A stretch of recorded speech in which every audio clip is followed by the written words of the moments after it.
You're a child! I won't be beaten by a kid! Hey everybody, this is Erico and I am back again on your screens. No matter what screen you're watching this on, I hope you guys are doing fantastic. Why? Because you're watching this video. So are these kids the future of China? There's been a lot of videos on Chinese social media that has been showing these kids doing things that people wouldn't really expect from young children. And it ranges from like kids who are very young to teenage years. And one of the first viral moments that China had, and it happened over the past few days, is that there was this father that was very angry at his son because he found that he had got low marks on a test. So he had got himself all revved up to go to the school and to lecture his son because he felt that his son should be doing better. We've had so many different situations with this, with the man who was crying because he tutored his son for like 3 years and the son was still getting bad grades, and just like, grades are not the end of the world. Let your child be a child. So, you know, screaming this while watching all of this supposedly about to go down, the father goes up to the school and he's ready to pretty much embarrass his son in front of his class. And then he sees his son with his classmates in the classroom handing out snacks to everybody. And he's saying to them, you know, did you get one? Did everyone get one here? You know, hey, you guys have these snacks because they are whipping our behinds with this educational stuff. They mean that we're gonna be like tip-top geniuses. And his father sees this and he's like, you know what? I'm gonna let it go because I see that my son has a heart. I see that he's gracious. I see that he cares about the people around him. The people on Chinese social media also echoed this same sentiment. They felt like he is the sunshine. He is someone who is probably nice to be around, and I'm sure that many people love him. I was thinking his father was going up to the school to lecture him over how many bad grades. Was it just one test? What was it? Because I don't know, if it was me, you might call me bad, but I might have thrown some chopsticks at my father for coming. You embarrassing me in front of my whole class in school. You really taking time out of your day to come stroll up to my school to yell at me about some tests that could have waited until we're at home behind closed doors where it's only me and you. No, might have gotten some wonton soup thrown at him, might have gotten even the snacks might have went across the room. I don't know. But also, where did this boy get these snacks from? Did he steal them from the cabinet at home and he just passing them out? Was this actually a ploy because he had an inkling that the father was coming up to the school and he was like, you know what, you guys, I need you because he tried to embarrass me. We're gonna pretend like I'm running a charity.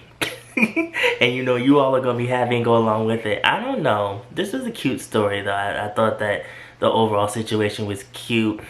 Next, we have this story that's been long going on for like 6 years. Ooh. And it's two friends. They've known each other since they were little, lived in the same neighborhood. And one of the friends, he has this condition where he can't walk, and he's been living with this all the way up until like middle school, high school. And his friend for 6 years has carried him during his whole educational experience. We're talking about between classes, to the bathroom, wherever he needs to go. This is an amazing friendship. 6 years. I cannot stress that enough, you guys. I mean, he probably got like a curve in his back. They probably do an x-ray and they see that he got a curve in his back. A curve probably like a seat.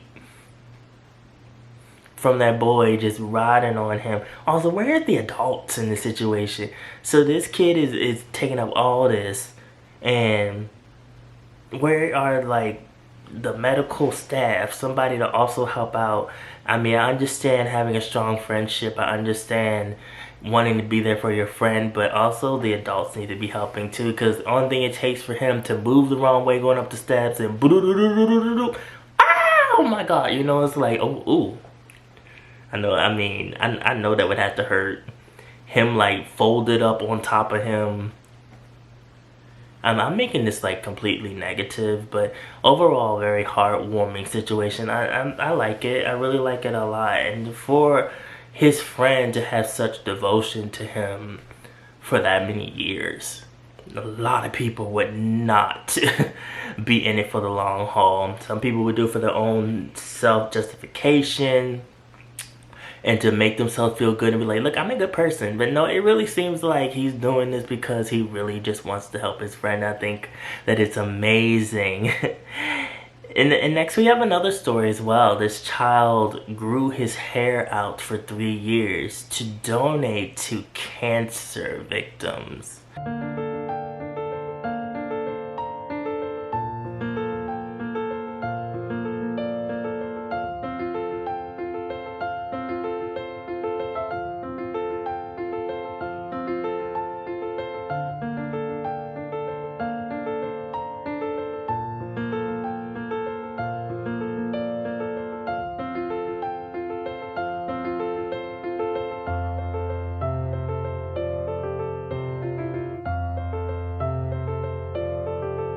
我第一天上学的时候，小朋友们都说我是小女生，我告诉他们我是男生，他们告诉我我有长头发，我很伤心。后来老师告诉他们我是男生，他们才相信。还有很多次我出门的时候，他们都喊我是小妹妹，我心里很不舒服。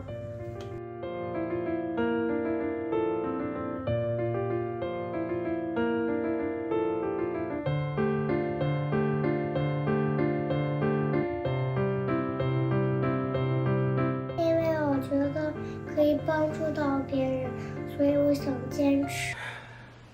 Ooh. I mean, that's a young kid. I wonder if his parents like installed this in him, because normally kids don't think about cancer victims or people, you know, outside of like cartoons and candy and playing outside and playing in the dirt and sleeping and eating. So for this little boy to really do this and really be like all in with it. I mean, I hope he washed his hair. I hope that he kept it healthy. He seems really happy about it. He seems really like just cheerful and happy to do it. There are so many kids that are going to be grateful for his donation, because there's a lot of kids out there that are fighting the battle against cancer.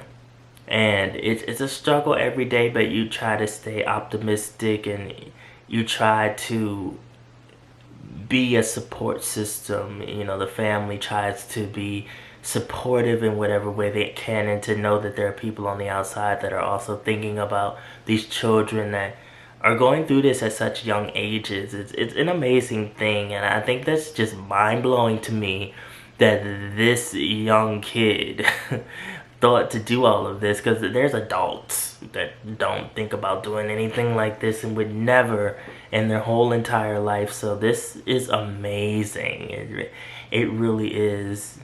We also have like another thing that happened in the streets, where these teenagers were walking to school and they saw this elderly man on a motorcycle, and all of a sudden he falls over.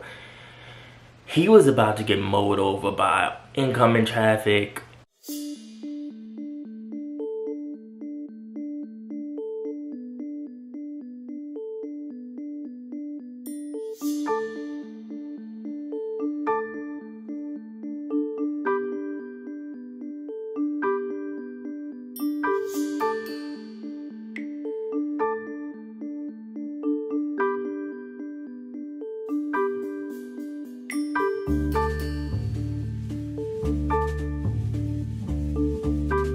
And you know, a lot of teenagers probably would have like, but you know, no, they rushed into action. They ran and tried to get this man out the street as fast as they possibly could. I think that if it was me, I would have froze for a second. And then I probably would have like, I have a fear of streets kind of and like being run over by cars. I think I would have pushed past that fear and tried to run and help him too, because I would not want to see somebody get mushed on my way to school.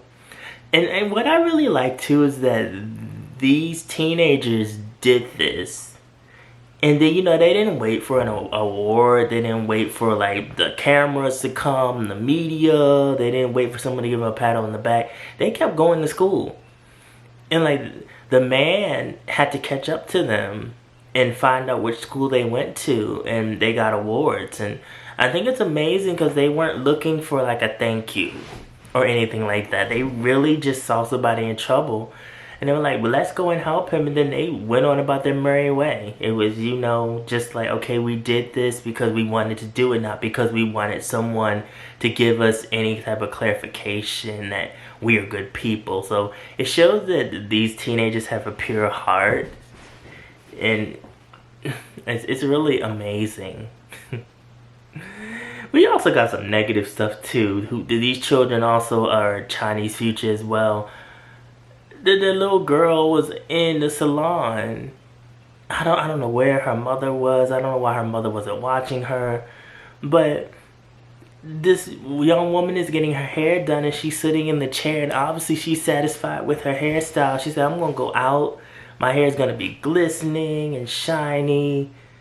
And then all of a sudden the little girl comes up with the pair of scissors. I don't even know why she had the scissors. It cuts the woman's hair off. And a woman's devastated. And she ends up going after the parent. And, you know, asking the parent for money. She's like, you ruined my self-esteem. And, you know, like, I had this bomb hairstyle and then your daughter comes and cuts it. Like, just because your daughter's hair is short don't mean I want my hair to be short like your little girl's. Like, what is your problem? So, I would have definitely blamed the parent in this situation. I wouldn't have gone after the little girl. Because parents need to teach their children to, when they go into public places, to stay in one place. You know, make yourself busy by staying in one place. I felt nervous with her with the scissors though. She picked up the scissors and like just cut the woman's hair.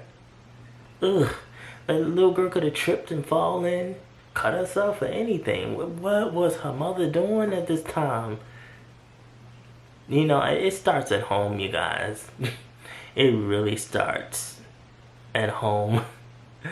Then we have this last story where it's just footage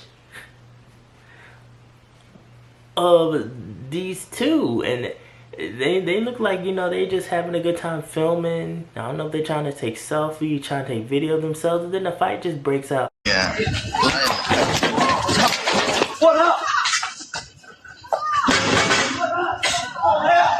What's up?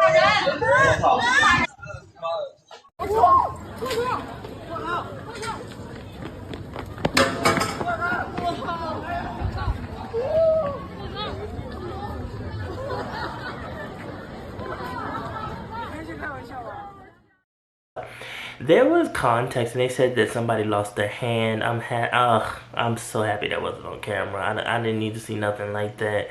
But, you know, we got hooligans. We got little girls with scissors. And, you know, like, nobody's hair is safe. It's just like we got, like, two sides of the spectrum. And it shows that, once again, it starts at home. It's important that you instill in your children what is right and what is wrong, and also to teach your children that it's good to help people and to do it because you really want to and not because you are expecting anything in return. Teaching your children to be gracious, teaching your children to lend out a helping hand, to give, and once again, not expect anything in return. I believe that no matter what culture, what racial background you're from, if you install this in your children, the future will be a brighter place.